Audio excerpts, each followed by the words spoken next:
झटपट.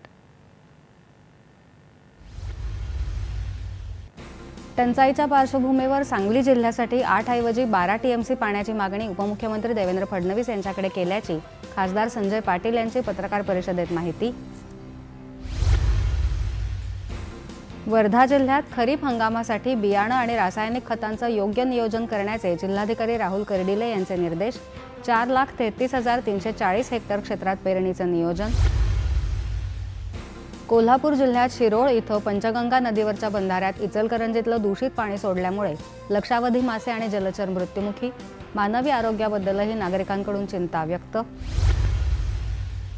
नागपूर जिल्ह्यात मान्सूनचं बदलतं स्वरूप लक्षात घेऊन जीवित आणि वित्तहानी टाळण्यासाठी दक्षता घेण्याच्या जिल्हाधिकारी विपिन इटनकर यांच्या आपत्ती व्यवस्थापन मान्सूनपूर्व आढावा बैठकीत सूचना. कोल्हापूर जिल्ह्यात पावसाळ्यातल्या संभाव्य पूरस्थितीसह अन्य नैसर्गिक आपत्तींशी लढण्यासाठी आढावा बैठक संपन्न. जिल्हाधिकारी अमोल येडगे यांनी दिल्या गावनिहाय नियोजनाच्या सूचना.